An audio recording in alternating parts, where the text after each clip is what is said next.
Atenção, esse podcast não é recomendado para pessoas sensíveis, pois pode conter a descrição de violência psicológica, física e sexual. Não diga que você não foi avisado. Continue agora por sua conta e risco. Nobody. I'm nobody. I'm a tramp, a bum, a hobo. Two women very important in your life, and you killed them both. Eu saía como se fosse para caçar alguma coisa.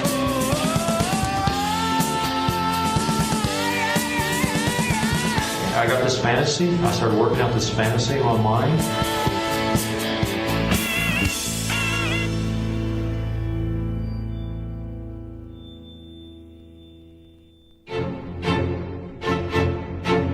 Bom dia, boa tarde, boa noite, galera do Apenas um Podcast. Estamos lá para mais um episódio e eu não estou sozinho, eu falo com a minha amiga Marisa. Oi, pessoal, como vocês estão? Espero que vocês estejam bem. E olha só, aparentemente eu e o Thiago lembramos da senha do podcast, né?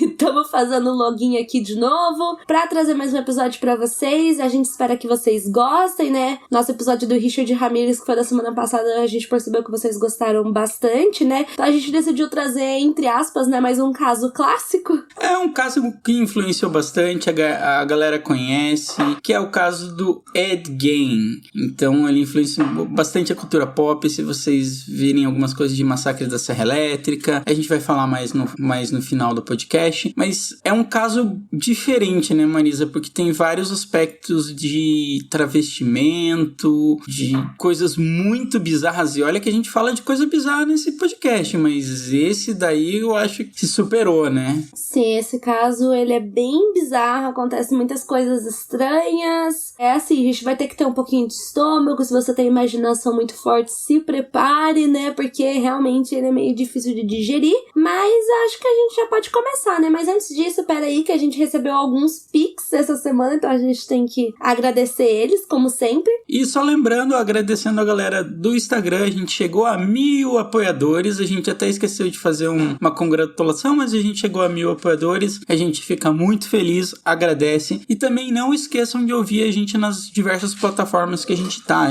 no Spotify, no Amazon Podcast, na Aurelo, que a gente sempre ganha uns centavinhos quando vocês nos ouvem, é muito bom, vocês também podem assinar por lá. Esse final de mês a gente ainda vai fazer um sorteio para apoiadores, que a pessoa vai poder escolher se ela vai querer ficar com o livro do BTK ou com o Columbine. É uma decisão difícil, mas acho que muito legal. E também outra coisa, deem 5 estrelas pra gente no Spotify, que é muito importante para aumentar o nosso alcance, para que mais pessoas conheçam na própria plataforma do Spotify. O Spotify comece a indicar a gente para vocês, beleza? Isso aí, né? Então a gente quer agradecer nesse episódio a Beatriz Cordeiro Zanel, que mandou uma mensagem pra gente, um pix. Então, a Beatriz, muito obrigada. Sério, seu pix vai ajudar bastante. Eu mostrei ele pro Thiago. Eu amo muito o podcast de vocês. Na verdade, é o único que eu me sinto confortável em ouvir. Um abraço. Ai, muito obrigada pelo abraço. Um outro abraço pra você. E peraí que ela não foi a única a mandar um pix pra gente. Tem mais uma pessoa. A Amanda Ferreira Machado, muito obrigada. Ela mandou a mensagem, um pix para a Marisa, né? Mas não é só pra mim, né?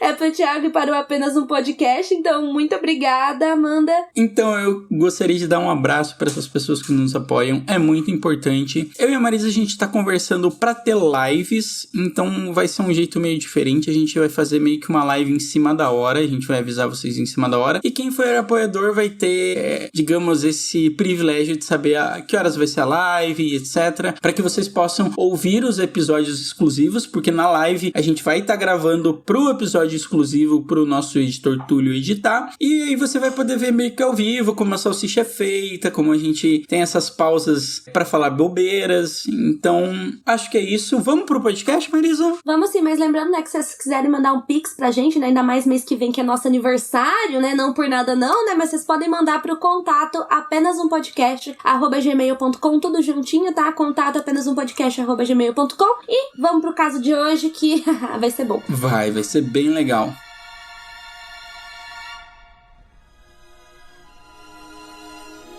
Então, vamos lá voltar para o dia 27 de agosto de 1906, em La Crosse, Wisconsin, nos Estados Unidos. Nasce o Edward Theodore Gain e ele é filho do pai George Phillips Gain e a sua mãe Augusta... Nossa, caraca. Hillman Mine Lurker Gain. É o senhor e senhora Gain. Pronto. Gain. Pronto. E é engraçado que toda vez que eu falo esse caso, o pessoal entende que eu falo gay. É Ed Gay o nome dele? Não, gente, é Gain. Mas lembra Gay mesmo. E eles tinham um outro filho também, que era o Henry George Gain. Ele era o irmão 3 anos mais velho do que o Ed Gain. 6 anos, desculpa. 6 anos mais velho, gente. 6 anos mais velho. Então era bem mais velho mesmo. E eu acho engraçado, né? Porque quantos casos a gente já contou que eles têm o Theodore no meio? Ou no primeiro nome? Não sei, mas tem muitos Theodores.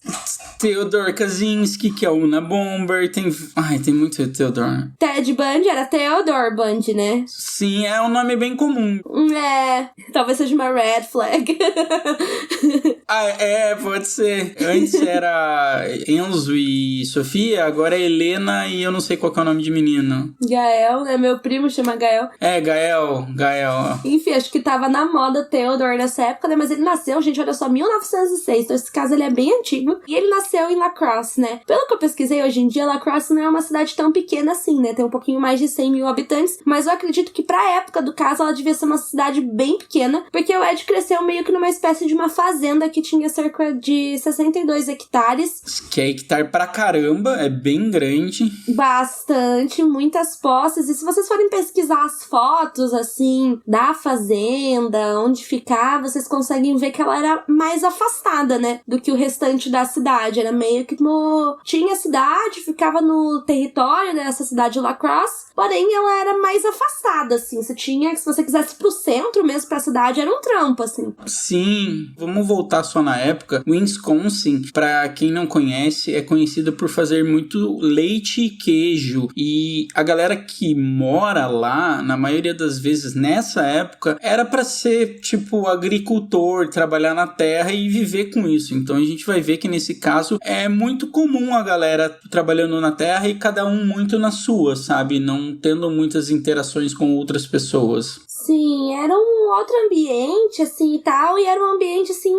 não só afastado, mas também como um ambiente meio difícil de se viver por parte dos pais, né? A mãe, ela é uma figura à parte, né, mas o pai, ele era alcoólatra, que é outro, né, checklist da vida dos serial killers, né, o pai ausente, ou o pai alcoólatra, ou é os dois ao mesmo tempo. Tanto que esse pai, vocês vão ver que depois ele vai morrer, e por aí vai, mas ele era alcoólatra, e por conta disso, eu tenho a impressão que ninguém na família curtia muito pai, assim, porque vocês vão ver, né? Vocês vão ver mais detalhes depois, mas ele era alcoólatra e o ambiente em si, ele era muito controlador por causa da mãe Augusta, porque ela era fanática religiosa. Só que, né, gente, uma coisa é você ter sua religião, você praticar sua religião, todos nós temos esse direito, né? Só que o problema é que isso acabava afetando muito a vida dos filhos, né? Sim, afetava demais. E eu, nas minhas pesquisas, eu descobri que ela era luterana. E pra quem não sabe, a minha esposa Thalita, ela é luterana. E aí eu vi que vários casos criminais que a gente fala tem essa questão do luteranismo e eu fico muito impressionado porque não é a primeira vez, eu não lembro qual outro caso mas que também era uma pessoa luterana e isso meio que dá um gatilho pra mim porque minha esposa é luterana e tal, eu convivo com isso e aí já não é a primeira vez que tipo as pessoas são radicais, então eu fui perguntar pra minha cunhada, que ela vai mais à igreja e etc, sobre essa questão de se tem alguma adoração pelo Velho Testamento, no luteranismo, e ela meio que me falou que vai de época para época e também vai de lugar para lugar. Como o luteranismo não tem meio que uma base central como o Papa e etc, então não é uma coisa que tipo, dá pra dizer muito certo. Só que ela me falou que tem várias igrejas luteranas que são muito, muito rígidas e que meio que levam o Velho Testamento à risca, né? E essa mãe Augusta, ela seguia à risca, né, Marisa? O Velho Testamento. Sim, até demais. Eu acho que até um pouco, assim, mais exagerado mesmo, assim. Umas coisas meio, tipo,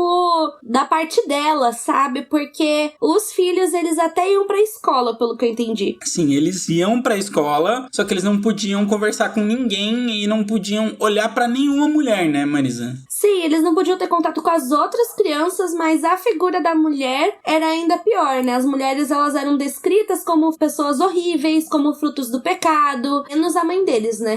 Isso eu acho engraçado, por isso que eu falo que eu acho que tem uma parte, assim, que é dela mesmo, sabe? Não necessariamente da religião, porque para a mãe, todas as outras mulheres eram prostitutas, eram instrumentos do Satanás, e por isso elas deveriam ser tratadas com ódio. Só que eram todas as mulheres menos a mãe deles, né? Tanto que era até meio bizarro, assim, tipo, essa idolatração que o Ed sentia pela mãe dele, mas ele idolatrava a mãe dele. Em contrapartida, eu percebo que o Henry, né, o irmão, ele já ficava com o pé atrás, né? Ele não gostava muito disso. Dá pra ver que ele é um pouco descolado da família. Não se tem muitas notícias dele, foi bem difícil achar. Inclusive, eu achei um site muito interessante que fala sobre a cova dos assassinos. Então, aparece a cova dos assassinos. Aí eu fui atrás do pai dele, do Henry, do Ed, todo mundo da família dele, que se chama The Cave, um negócio assim, o site, e pra ver como é que tá e tal. E eu achei algumas coisas sobre ele, mas sobre ele é mais nebuloso as coisas, e é mais um contato que a gente vê. Alguns livros falam sobre a família, mas uma coisa que me dava pra ver em todas as fontes de pesquisa o Ed idolatrava a mãe.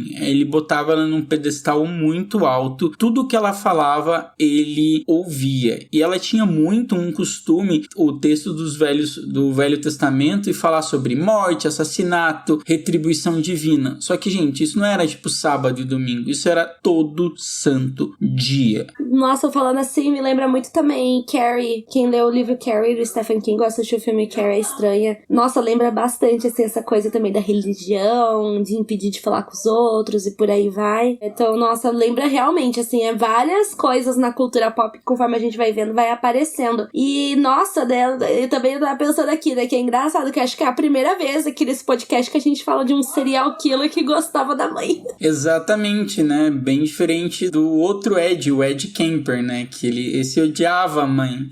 Uns odeiam a mãe, outros querem ser a mãe, né, então, assim, várias formas, né?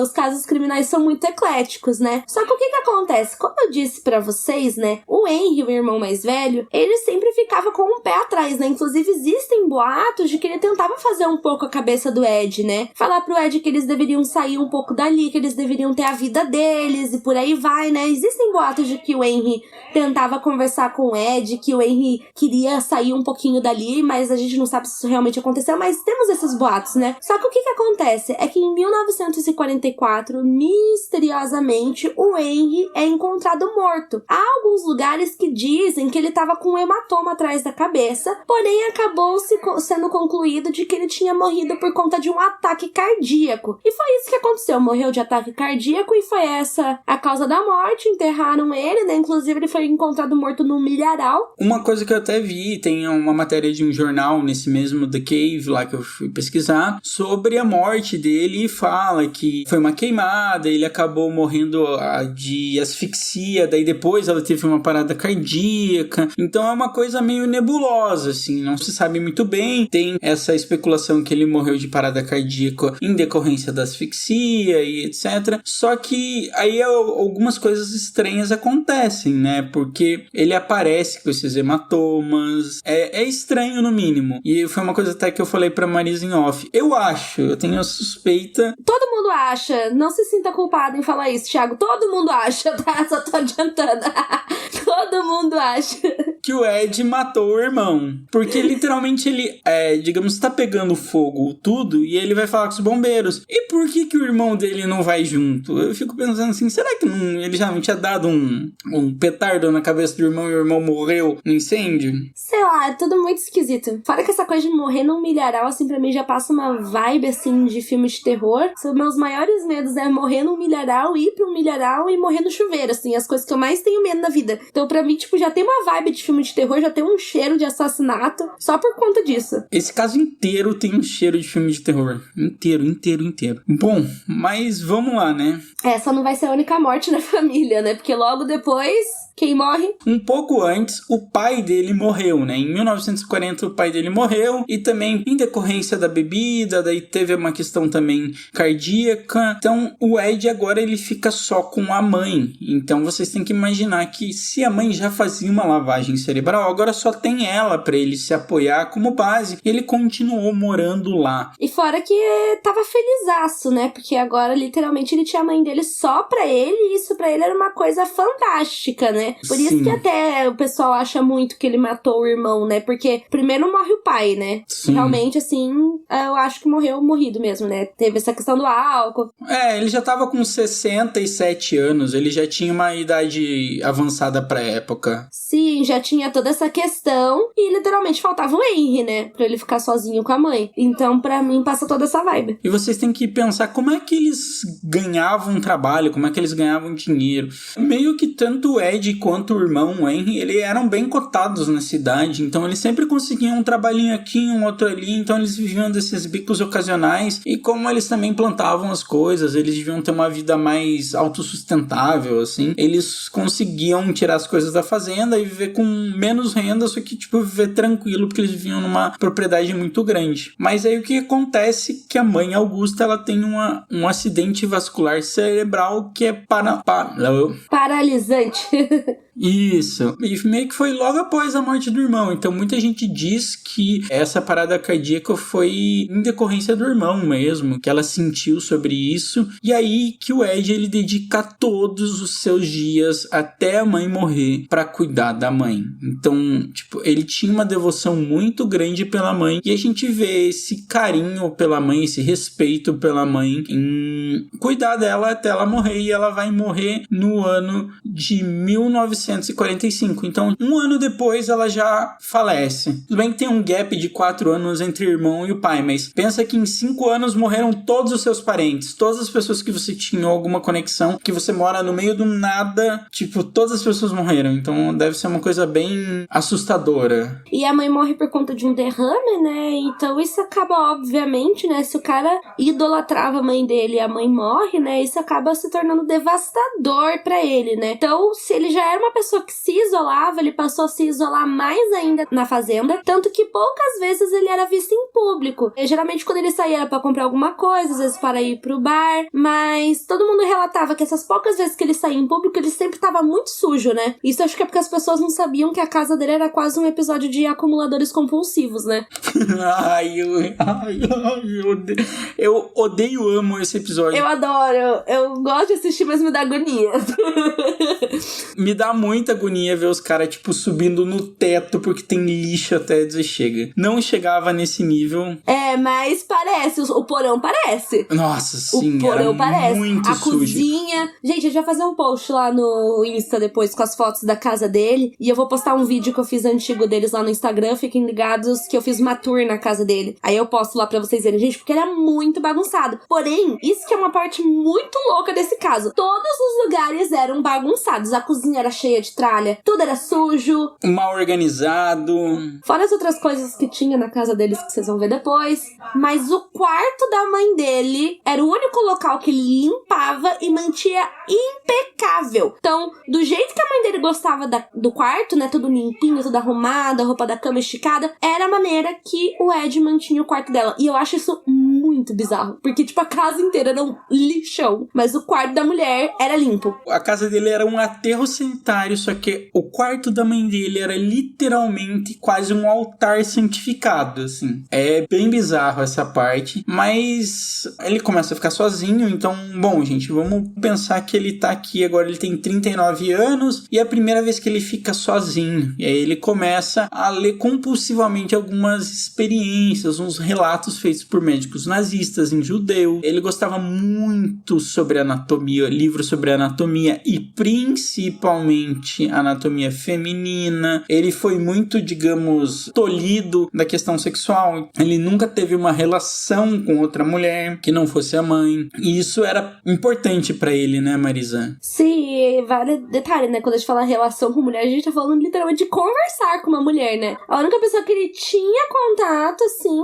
era a mãe visão dele, né? E tem toda uma questão, porque esse caso, gente, ele é muito estranho, porque eu fico muito pensando como que era a cabeça dele. E ele lia não só muito sobre a anatomia feminina pra entender, né, como que era o corpo feminino, mas pra mim, esse caso inteiro me passa uma ideia de que não era uma questão de desejar uma mulher, mas sim de desejar ser uma mulher. Exatamente. A forma que ele olhava uma mulher era com essa vontade de ser, porque além de ler sobre tudo isso, ele adorava ler sobre redesignização sexual, né, que é o nome que hoje em dia a gente usa pra cirurgia de troca de sexo, né. Não se usa mais o termo troca de sexo, né, mas tô falando isso pra vocês saberem, né, porque agora a gente usa o termo redesignização sexual, e ele lia muito sobre essa cirurgia, ele tinha muito interesse, então assim, né, gente, fica uma vibe assim, como eu posso dizer, será, né? E eu acho que fica ainda mais claro isso depois de um outro detalhe específico que vai ter nesse caso, mas a gente vai falar disso depois, né? E assim, né, gente, ele ficava muito tempo sozinho, acho também que com muito tempo ocioso, então, tipo assim, ninguém se importava com ele, então as pessoas sabiam que ele era esquisito, mas ele já era conhecido por ser uma pessoa estranha, tanto que acho que isso, inclusive, chamavam ele de o estranho Ed, tinha uma coisinha assim, então, assim, era uma comunidade pequena, então, cada um se importava com as suas coisas, que eu falo, né, se fosse no Brasil, o pessoal já ia estar fofocando, né, porque é a cultura daqui. A fofoca ia rolar solta. Nossa, as tiazinhas que sentam na frente de casa já ia estar chamando ele pra exorcizar, já ia ter alguma coisa assim. Cada um ficava na sua, sabia que ele era estranho, deixava ele quieto, tanto que, se eu não me engano, um dos poucos lugares que ele frequentava um pouco era o bar, que inclusive acho que, se eu não me engano, a dona desse bar vai ser uma das vítimas dele. É meio que um bar, taverninha, tipo, que era o... tinha de tudo, assim. É, de vez em quando ele ia lá tomar uma cerveja, né, e dizem que de vez em quando ele inventava de contar uma piada, né, só que as piadas, tipo, eram muito podres, assim, era muito sem graça, e, tipo, o pessoal só falava, haha, Ed, isso mesmo.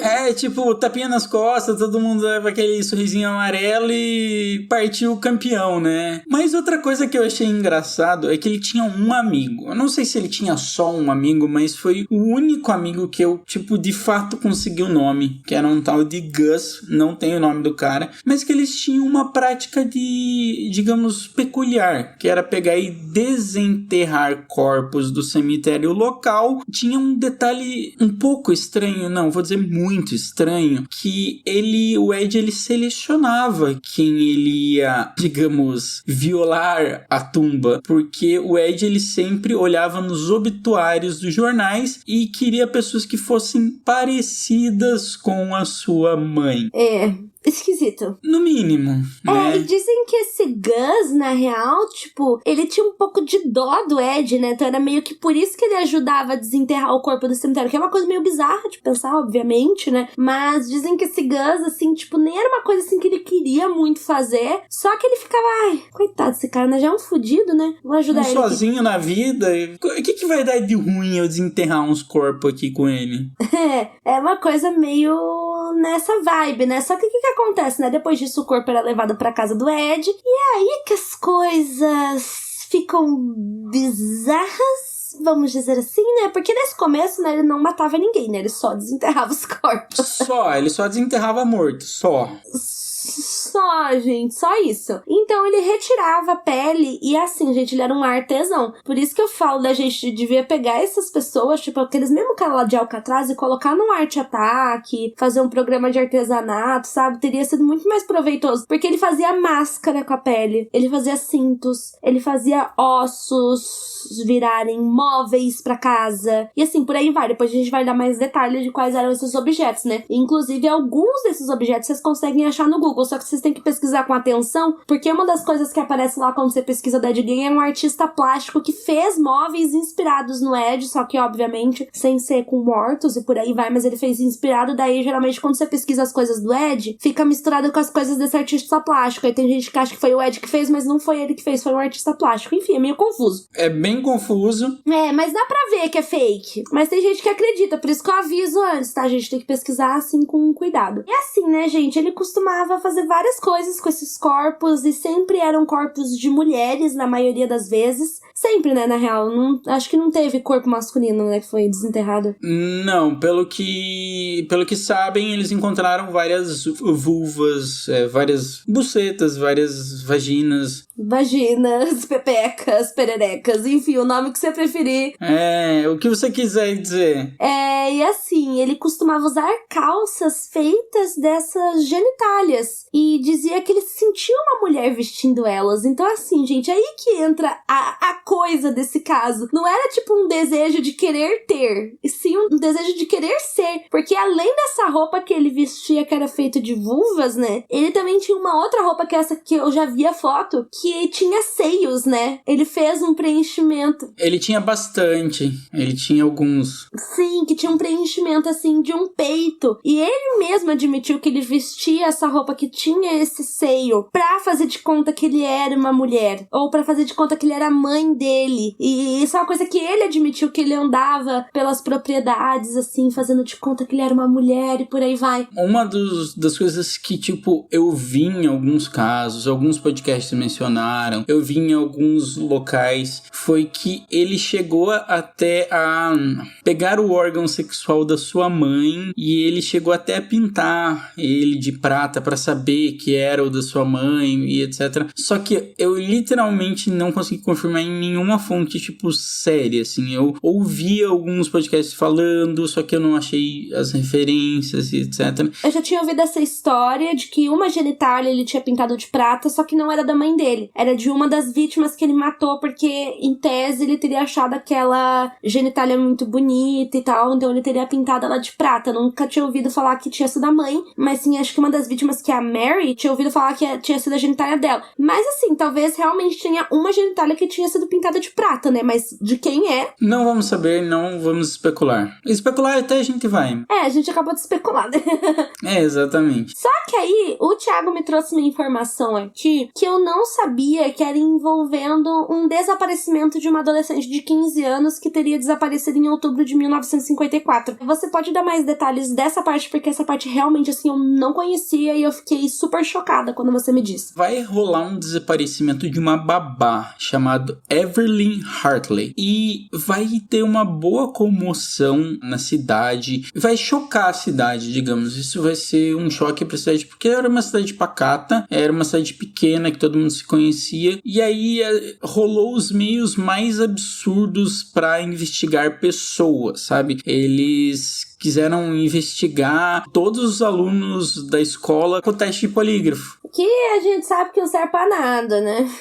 Exatamente, mas... Não serve pra nada, mas na época eles achavam, nossa, nessa época sempre faziam isso, né, gente? Sempre faziam. E aí eu vi que, tipo, teve muitas pessoas que foram atrás, ele foi um caso bem famoso, tanto que se você digitar na internet tem bastante coisa sobre ela. E o que acontece? O Ed, ele chega a ser suspeito desse desaparecimento da Evelyn. Ele estava visitando um parente dele a poucos quarteirões da casa que ela foi vista pela última vez. No entanto, o Ed, ele vai negar todo o envolvimento e o desaparecimento dela. Ele passou por 2 testes de detector de mentira. Uau! A polícia não encontrou vestígios de restos mortais da Evelyn durante a busca na propriedade do Ed mesmo, em Plainfield. Então, em novembro de 57, as autoridades anunciam que ele havia sido inocentado de qualquer conexão com esse desaparecimento, e não foi só um desaparecimento, foram 2 desaparecimentos, porque foi essa Evelyn e uma outra, Georgia Weckler, que era uma criança de 8 anos que também foi desaparecida em 47. Então, tipo, eles meio que tentaram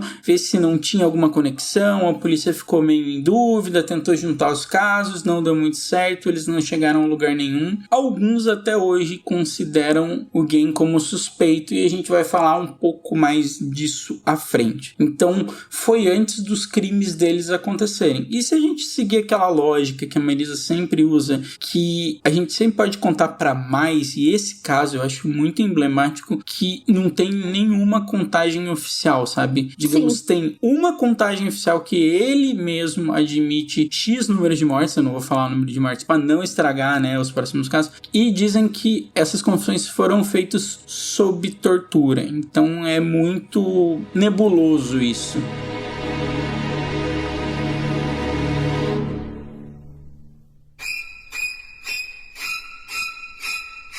Então, né, gente? No começo, como a gente disse, né, tava desenterrando corpos do cemitério. Só que assim, né, temos essas vítimas que a gente falou, assim, que será que foi ele? Infelizmente, a gente nunca vai saber. Porém, a partir de agora, a gente vai falar de algumas vítimas que a gente tem certeza que foi ele. E a primeira dessas vítimas foi a Mary Hogan, que tinha 54 anos e ela desapareceu no dia 8 de dezembro de 1954 e ela trabalhava naquela taverna, né, que ele frequentava, e o Ed matou ela com um tiro na cabeça e com o corpo dela. Ele fez todas aquelas coisas que a gente mencionou anteriormente, incluindo ele chegou a fritar alguma dessas partes. Você sabe se ele comia? Sim, quando eles foram quando eles vistoriaram a casa, eles acharam restos de, tipo, cérebro humano, tava meio que na geladeira, assim. Então eles acreditam que ele comia essa parte do órgão humano. Então, tipo, rola essa especulação, porque, tipo, eu não cheguei a conseguir fotos sobre isso, mas era um dos itens que, quando eu li, a galera falou, recorrentemente veio essas de ele pegar cérebros humanos e etc. Daí a galera não sabe se ele pegava das vítimas dele ou das pessoas que eles enterravam. Então, mas é meio que eu vi várias vezes. Então eu posso, sim, com grande certeza falar que isso acontecia. Isso era uma coisa que veio recorrente na pesquisa. Infelizmente, essa não foi a única vítima dele, né? E na manhã do dia 16 de novembro de 1957 foi a vez da Bernice Holden. Ela desapareceu nesse dia e ela era dona de uma loja de ferragem. Só que tinha uma questão, né, gente? A gente fala isso, né, gente? Mas a gente não tá falando que... Enfim, não me cancele. Mas foi um vacilo dele, né? Porque a Bernice, gente, ela era mãe do vice-xerife da cidade, que era o Frank Roden. E acontece, né, gente, que ele chegou na loja, era mais ou menos por 5 horas da tarde, e encontrou a caixa registradora aberta, além de manchas no sangue no chão. E de acordo com o que se dizem, né, nessa loja, quando você fazer uma compra assim, tinha a assinatura do cliente, né? E a última pessoa que tinha assinado foi o Ed Gein. Então, assim, ele já tinha fama de esquisito, e por aí vai. Então, o Frank, né, que era o vice-xerife, decidiu ir até a casa do Ed pra ver o que tinha acontecido. É que ele foi comprar um anticongelante. Daí eu acho que, não sei se ele não notou, mas pelo que eu entendi, não sei se ele assinava, mas ela tinha esse registro. Então, tipo, acharam ele muito fácil. Então, e ficou bem óbvio, tipo, o cara matou a mãe do xerife, né? Do vice-xerife, mas ainda assim ele era bem importante. É importante que eu digo, geralmente quando mexe com alguém da polícia, né, de forma geral, a investigação fica ainda mais pesada, né? E o que acontece, né? Que esse vice-xerife, ele vai até a casa do Ed e, de acordo com o que se conta, quando ele abriu a porta, ele encontrou a mãe dele pendurada, sem a cabeça. E, bom, eu tenho mais algumas coisas pra falar dessa coisa. Não, é o que eu fico imaginando o choque do filho, assim. Abrir a porta e encontrar a mãe dele nesse estado, porque, se eu não me engano, tem a foto, né? Tem, e foi horrível, porque o que acontece? Como a gente já falou, a casa do Ed era, tipo, insalubre.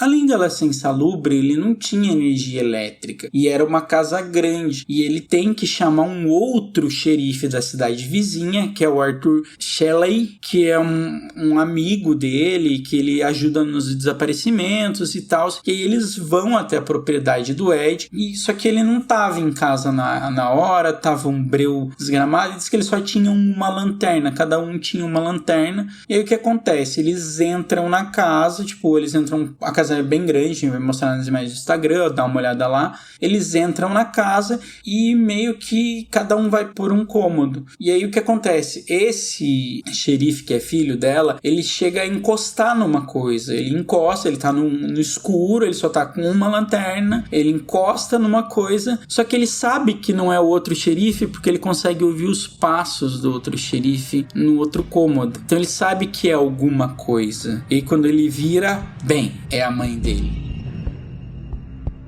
Filme de terror, né? Não, é exatamente, tipo... Cara, eu fiquei chocado na hora que eu tava ouvindo um podcast.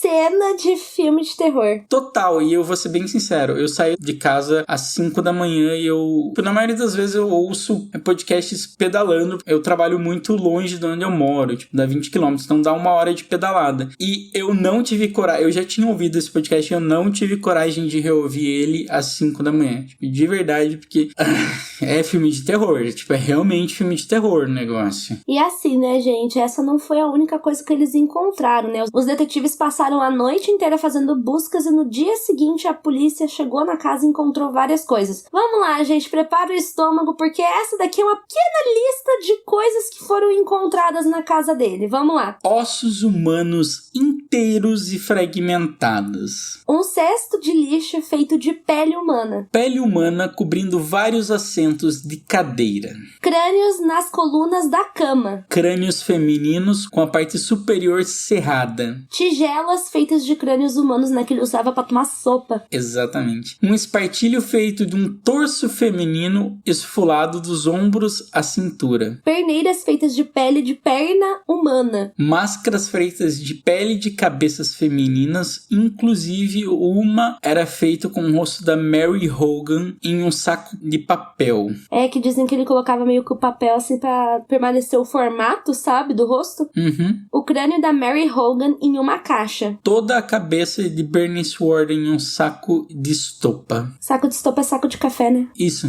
Só pra ilustrar, né? O coração de Bernice Holden em um saco plástico em frente ao fogão de Ed Gein. 9 vulvas em uma caixa de sapato. O vestido de uma jovem e as vulvas de 2 mulheres consideradas como tendo cerca de 15 anos. Um cinto feito de mamilos humanos femininos. 4 narizes. Um par de lábios e um cordão de cortina de janela. Um abajur feito de pele de um rosto humano. Unhas e dedos femininos. E isso acho que nem foi tudo, né? Foi algumas das coisas.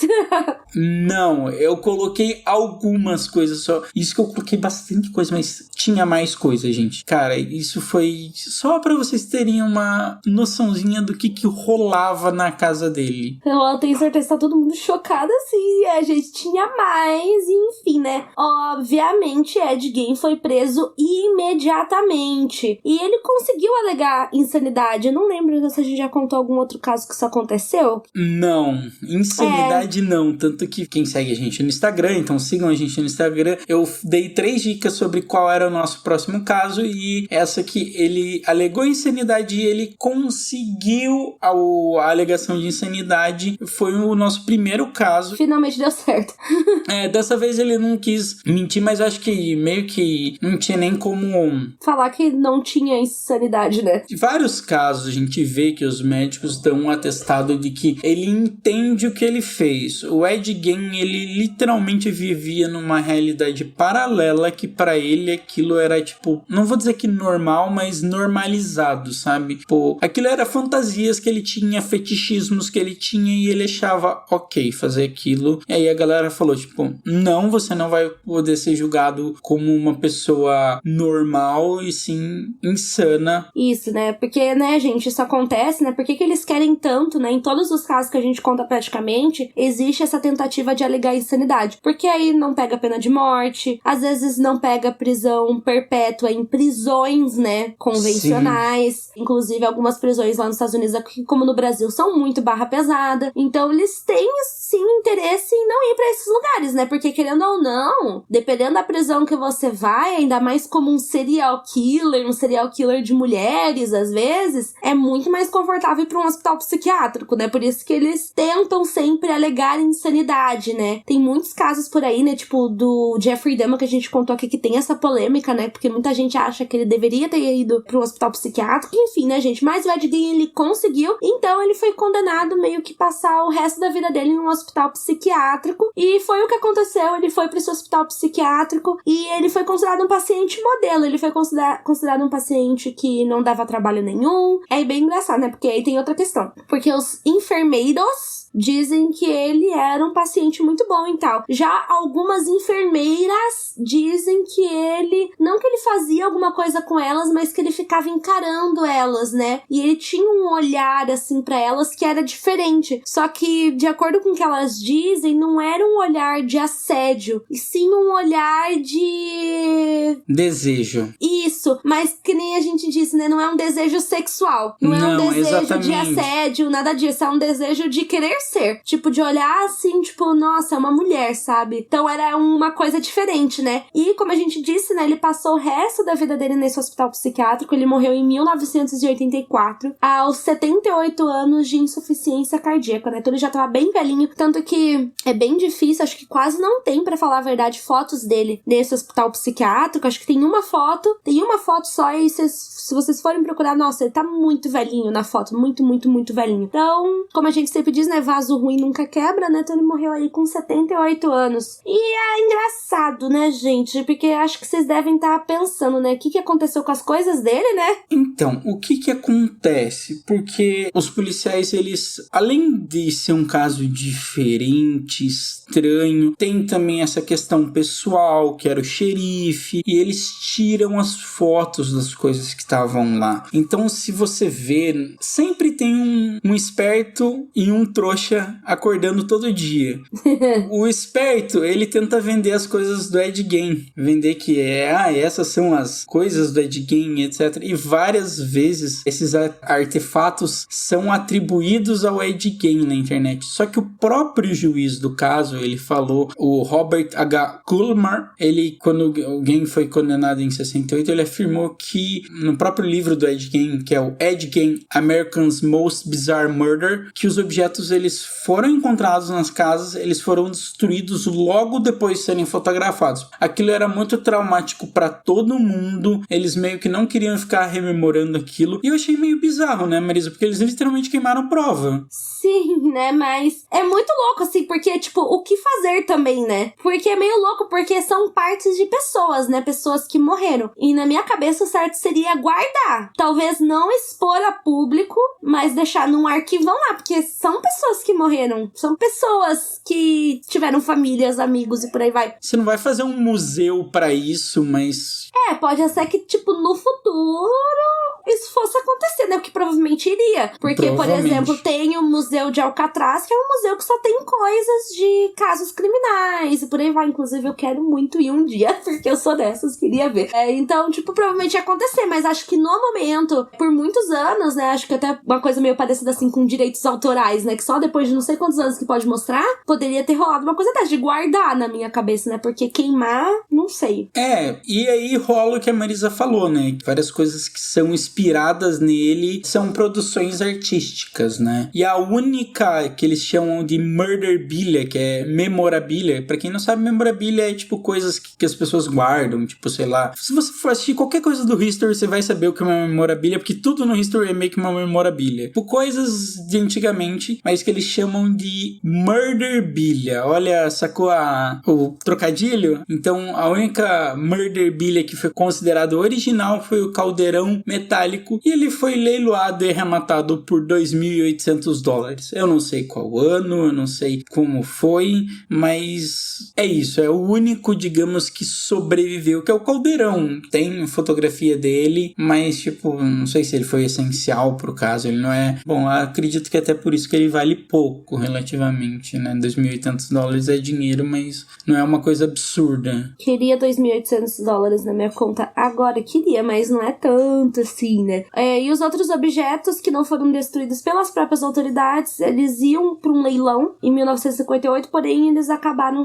queimando de qualquer forma, porque eles foram destruídos por um incêndio sem causa determinada. E o Ed, né, gente, o que aconteceu com ele depois de morto, né? O que fizeram com o corpo dele? Ele foi enterrado do lado da mãe dele, e se vocês forem procurar a foto, né, são 4 lápides, né? Porque eram 4 pessoas na família. Tem a lápide do pai, tem a lápide do Henry, tem a lápide da mãe, tem a lápide do Ed. A do Ed ficava meio que, tipo, entre o irmão e a mãe. E o que acontece, né? Várias pessoas foram até lá só pra destruir a lápide dele. Então, não sei se hoje em dia eles refizeram, mas eu sei que eles já tentaram refazer algumas vezes a lápide, só que várias vezes as pessoas vão lá pra quebrar a lápide dele, e é isso que acontece. Eu não sei se atualmente eles desistiram de fazer lápide pra ele, porque toda vez que faz, vai alguém lá e quebra, meio que por conta dele ter sido isso, né? Uma pessoa que violava lápides, então as pessoas vão lá e violam a lápide dele dele também. Eu descobri o que aconteceu com aquela lápide. Tem uma lápide que tá bem detonada, que se você for ver lá, aparece. Tem 2 lápides na maioria das vezes que aparecem. Uma que tem algumas coisas escritas que eu adoraria ter uma qualidade muito melhor, porque tem uma que eu tenho quase certeza que uma das lápides dele foi pichada alguma coisa meio que a favor dele, mas eu não vou saber dizer agora qual das lápis. Tem uma que tem um 666 também, né? Então, que foi pichada e tal. Mas tem a lápide que ficou, é aquela lápide que tá mais detonadona e foi parar no museu de Wisconsin. Em algum museu, qual museu eu não vou saber dizer, mas foi parado em um museu e é tratar, porque em Wisconsin esse caso é muito conhecido. Então foi parar no museu, eles falaram, a gente desiste, isso vai ser hostilizado, então tipo, bota no museu, a gente não esquece isso e é isso aí, sabe? É isso que aconteceu com a lápide dele. Então vamos pro momento 5 centavos? Bora lá, Marisa, vamos pro 5 centavos. Momento 5 centavos. 5 centavos. Eu vou falar uma coisa que talvez seja meio polêmica, tá? Mas eu não sei se você vai concordar comigo, mas o caso do Ed Gein é um dos poucos casos que me faz questionar uma coisa, que é, será, né, são os ICs, se ele tivesse crescido em um ambiente normal, nos dias de hoje, por exemplo, ele teria sido uma pessoa diferente? Porque eu sinto muito uma influência do meio nesse caso, sabe? Sim. É uma coisa que eu me questiono muito, e eu digo nos dias de hoje, porque pra mim é muito claro que, na verdade, talvez, né, gente, são talvez, mas pra mim é muito claro que a identidade de gênero dele fosse outra. Hoje em dia, talvez, com essa força dos movimentos LGBTQIA+, e por aí vai, será que se ele olhasse isso, ele ia se sentir melhor? Sei que ele era, né, porque pra mim fica claro que era uma mulher trans. Só que, tipo, ele nem deveria saber que era essa a palavra que se usava, né? Falar toda dessa questão de sexualidade já era um tabu absurdo. Identidade de gênero acho que ainda mais do que sexualidade. Porque, querendo ou não é que ele era assexual, mas é que ele literalmente não foi exposto a ter contato com outras mulheres que não fosse a mãe dele, então... Quantas pessoas, na real, né? Porque nem os meninos ele era muito autorizado a sair, então, tipo, ele não tinha contato social fora da família. Ele era muito alienado das questões sociais. A gente sempre fala que essa é uma parte muito importante, porque conexões fora da família são importantes para você entender o mundo de outra forma, para você ter outras visões. E é por isso que é muito importante que crianças tenham aula em escola, sabe? Tipo, não no homeschooling. Já falando mal de homeschooling, mas falando... É importante que crianças tenham outras vivências, conheçam outras vivências, experimente outras vivências, justamente para isso, para ela não ficar alienada do seu meio e ela saber que existem coisas fora dali. E ele não conseguiu fazer isso. E realmente isso pega bastante, porque dava para ver que ele desejava aquilo, sabe? Ele se vestia, todo mundo deve falar, ai cara, é uma coisa nojenta e etc. Sim, é nojento, só que tipo, dava para ver que nas roupas dele ele tentava deixar o mais fiel possível para ele se sentir aquilo, sabe? Eu não sei bem explicar, mas acho que vocês entenderam. Por isso que eu falo, né? Esse caso eu tenho esse grande e se. São dos poucos casos que eu penso isso. Tipo, será que teria sido diferente? Porque uns eu tenho certeza que não seria, mas o dele eu penso, será que teria sido diferente? A gente nunca vai saber, né? E fora que, tipo, esse caso, que nem a gente falou, ele é muito cultura pop. Quem assistiu Bates Motel, quem assistiu Psicose é quase a mesma história, se você for parar pra pensar. O cara, enfim, né? Não sei se pode dar spoiler de um filme spoiler de um filme de 60 anos atrás. Marisa, por favor. Não, eu sei, mas já me brigaram comigo na live por causa disso. Tá, de filme sério? podre de velho. Juro. Não lembro qual era o filme, mas era um filme, assim, dos anos 70, que eu não... Tipo, muito antigo, que eu falei o que acontecia, o pessoal ficou indignado. Eu fiquei, gente, olha a data desse filme.